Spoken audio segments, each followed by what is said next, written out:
Central jail में पति ने फांसी पर लटकने से पहले आखिरी इच्छा में अपनी पत्नी से सुहागरात की इच्छा जताई और उसकी इच्छा पूरी कर दी गई।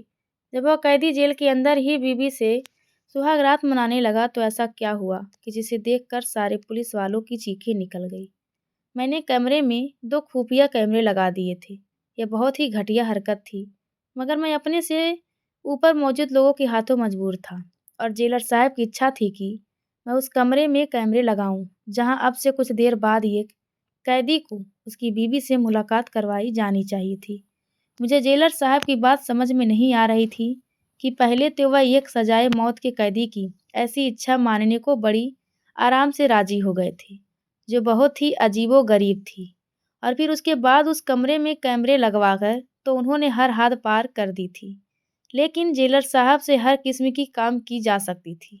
वह अक्सर ही रात के वक्त बैठकर शराब पिए जाते थे और उन्हें किसी बात का डर भी नहीं था। शायद उनका वादा था जिसकी वजह से उन्हें किसी का भी डर नहीं था। मगर मुझ जैसे इंसान के लिए यह बात बिल्कुल भी नामंजूर थी कि कमरे में कैमरे लगाकर किसी भी पति पत्नी के बीच होने वाली मामला को देखा जाए। कैमरे लगाने के बाद मैं उस कैदी की बैरिक पर पहुंच गया जहां वह अकेला बैठा था।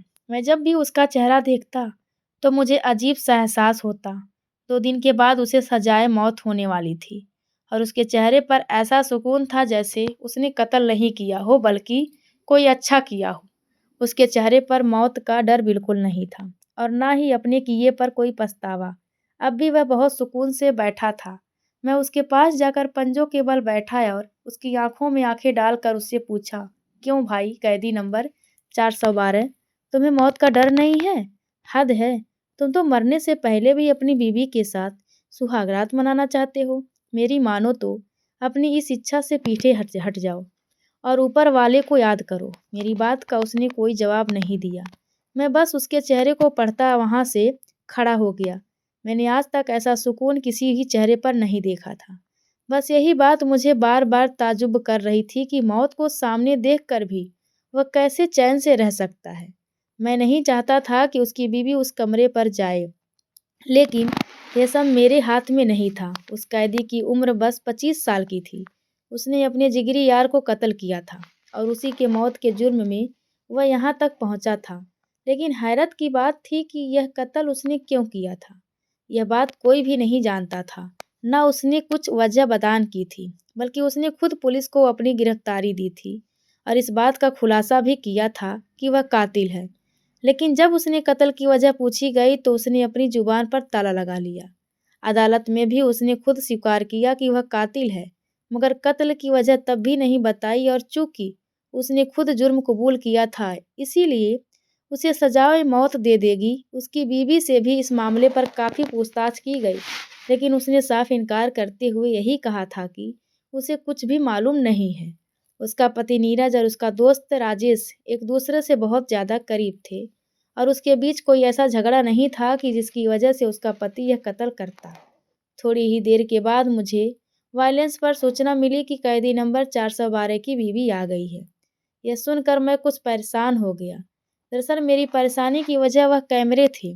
मेरी नज़र में यह बात बहुत ही घटिया थी कि जेलर साहब उन कैमरों की मदद से पति पत्नी के बीच होने वाली मंजर को देखेंगे, लेकिन मैं नौकरी के हाथों मजबूर था। इस नौकरी को हासिल करने के लिए मैंने 2 लाख रिश्वत खिलाई थी और अब जब यह सरकारी नौकरी मुझे मिल गई थी, तो मैं कैसे छोड़ देता इस नौकरी को और कैसे इसके खिलाफ जाता। बस इसीलिए मैंने उस वक्त भी अपने मुंह पर ताला लगा लिया था। जेलर साहब के हुक्म पर मैं इस कैदी की बीवी को उस कमरे में पहुंचा गया। उसकी बीवी बहुत ही जवान और खूबसूरत थी, मगर उसने खुद को घूंघट में छुपा रखा था। एक बार पल्लू छूटने के पार ही मैंने उसका चेहरा देखा था। शायद वह पर्देदार थी। मैं सोच रहा था कि अगर जेलर साहब की नज़र उस औरत के चेहरे पर पड़ी तो यकीनन उनकी नीयत खराब हो जाएगी। जेलर साहब के हुक्म पर कैदी नंबर 412 को इस कमरे में भेजा दिया गया और भेजने से पहले उन दोनों पति पत्नी की पूरी तलाशी ली गई ताकि कुछ गलत ना हो। आज तक कभी किसी कैदी ने ऐसी अनोखी इच्छा का इजहार नहीं किया था, इसीलिए यह जेल में पहली बार हो रहा था और इस बात को गुप्त ही रखा गया था। जेलर साहब ने ना ही किसी से इजाज़त दी थी, ना ही इस बात को किसी के सामने बयान किया था। और यह बात मुझे बाद में पता चली कि उन्होंने इस इच्छा को रद्द करने के बजाय पूरा करना क्यों जरूरी समझा। 2 पहरेदार उस कमरे के बाहर तैनात थे। कमरे के दरवाजे पर कोई लॉक या कुंडी मौजूद नहीं थी। उन दोनों को छोड़ने के बाद जेलर साहब ने हुक्म पर मैंने उनके कमरे में पहुंचा तो वह लैपटॉप खोलकर बैठे थे। उन्होंने मुझे भी अपने साथ बैठने का इशारा किया। मेरी उनसे काफ़ी ज़्यादा बातचीत थी। वह मुझ पर बहुत भरोसा करते थे। कहने लगे, आओ, हम भी थोड़े मज़े करते हैं।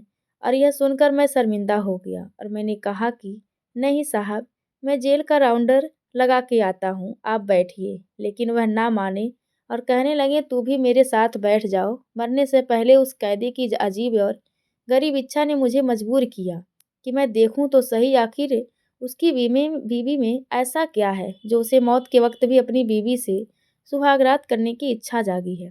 कुछ तो ऐसा होगा ना उसकी बीवी में जो मरने से पहले भी उसे अपनी बीवी का साथ चाहिए। उसके मरने के बाद उसकी बीवी विधवा हो जाएगी, बेचारी गरीब औरत है।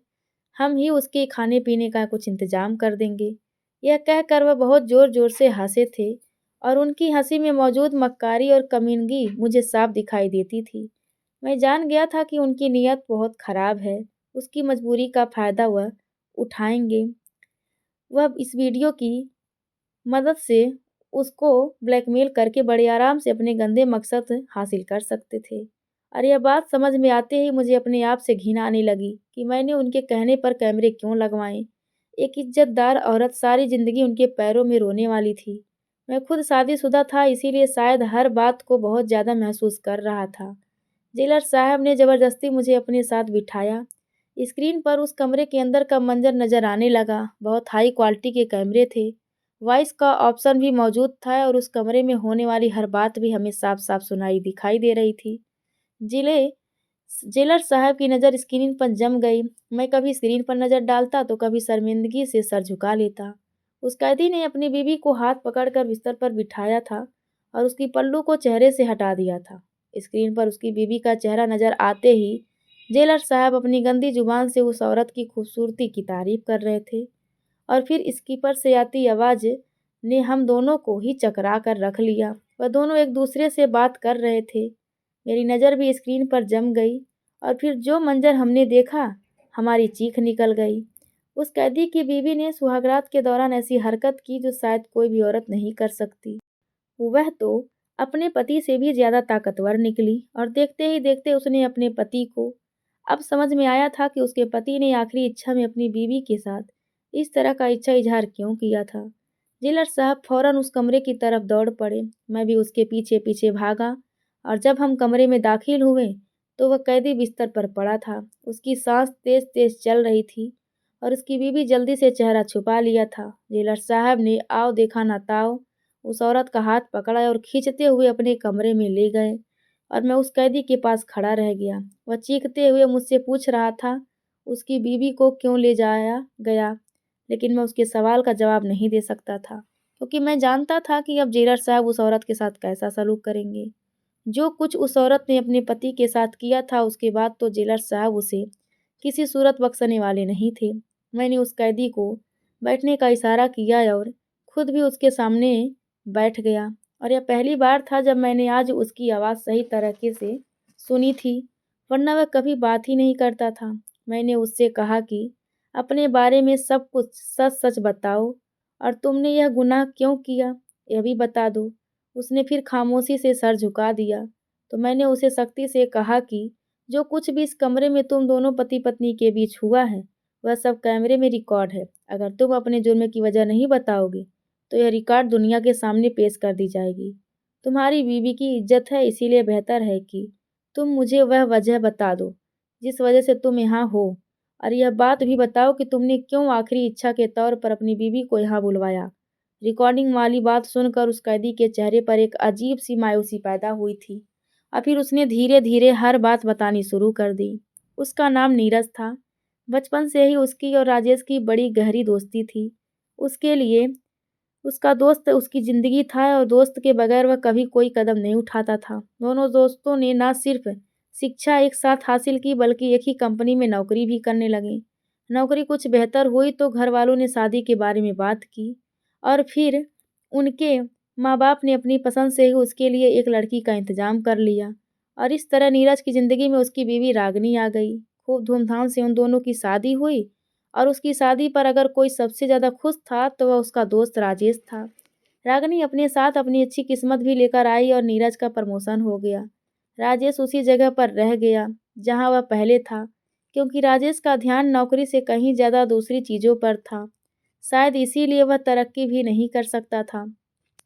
नीरज की माँ दूसरे शहर बड़े बेटे के साथ चली गई। यहाँ नीरज और उसकी बीवी रागिनी रह गए थे और नौकरी नौकरी पर ज़्यादा देर होने की वजह से नीरज को घर के छोटे-मोटे कामों का दिक्कत होने लगा। चूँकि राजेश की प्रमोशन नहीं हुई थी, इसीलिए उस पर दफ्तरी कामों का दबाव भी ज़्यादा नहीं था। इसीलिए नीरज अपने घर के काम-काज उससे कहने करने को कहता। सब कुछ बिल्कुल ठीक चल रहा था, कोई परेशानी नहीं थी। लेकिन फिर रागिनी का रवैया धीरे-धीरे बदल गया।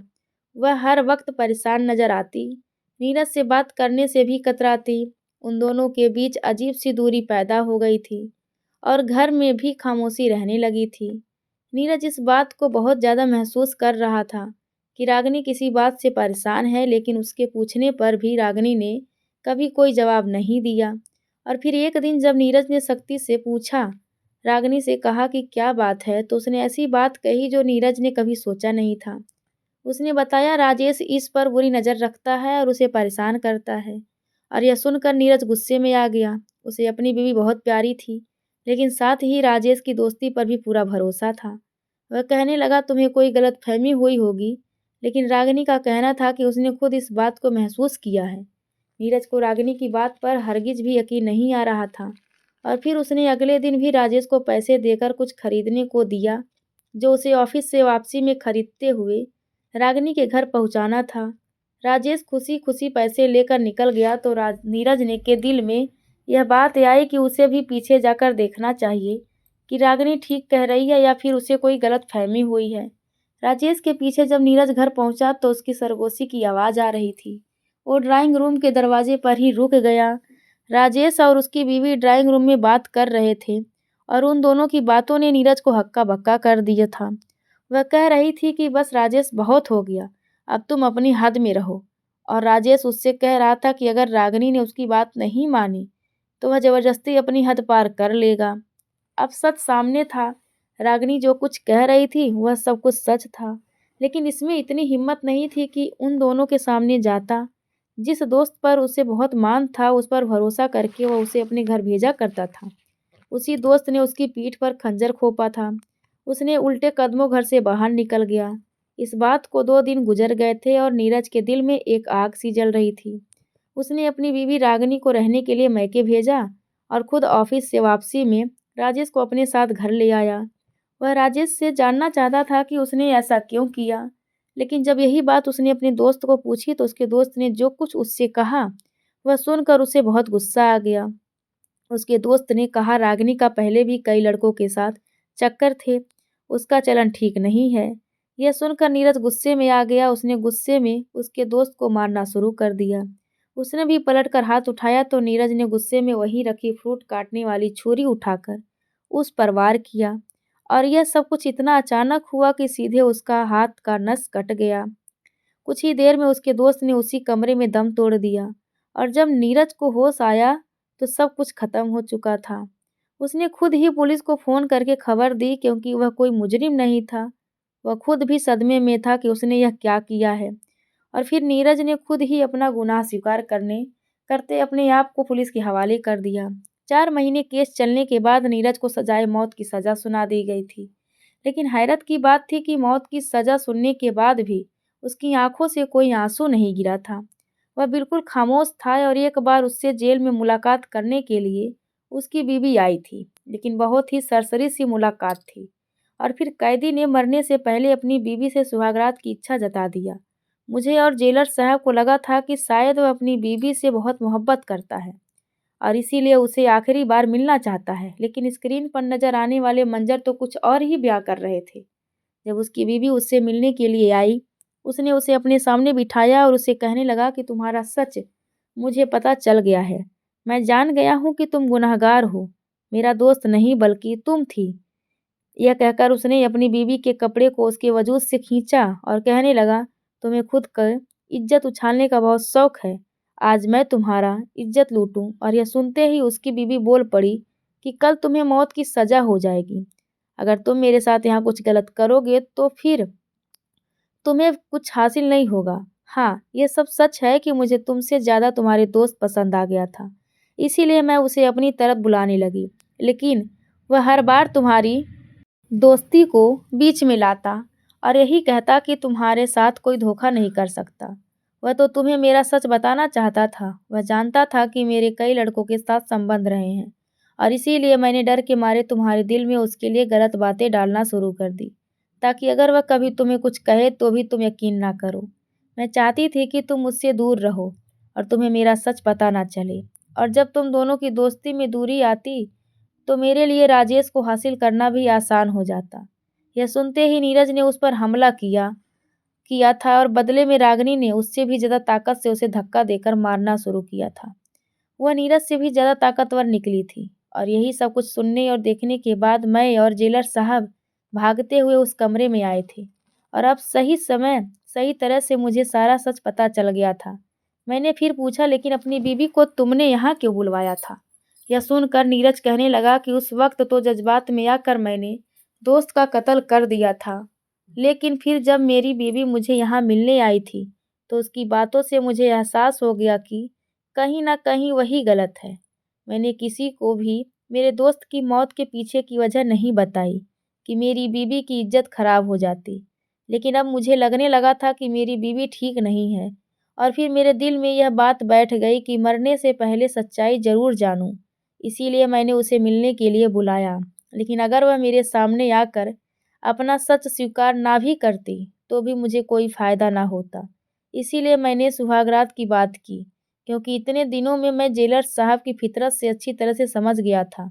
मैं जानता था कि वह हम दोनों पति पत्नी को देखने के लिए यहाँ कैमरे ज़रूर लगवाएगा और इसी तरह मेरा सच कैमरे में रिकॉर्ड हो जाएगा। और मेरा यकीन बिल्कुल सही साबित हुआ है। जानता हूँ कि यहीं कैमरे लगे हुए हैं और हर बात कैमरे में रिकॉर्ड होती है। वह कहने लगा, मुझे सजाए मौत से नहीं बचना। मुझे अफ़सोस है कि मैंने अपने बचपन के दोस्त की बात पर यकीन नहीं किया। मेरी वजह से वह इस दुनिया से चला गया, लेकिन अब मैं यह चाहता हूँ कि मेरी बीवी को भी इसके गुनाह की सज़ा मिले। वही थी जिसने दोनों के बीच नफ़रत का बीज बोया था। उसकी बात सुनकर मैं हैरान रह गया था। वह बहुत ही ज़्यादा चालाक था।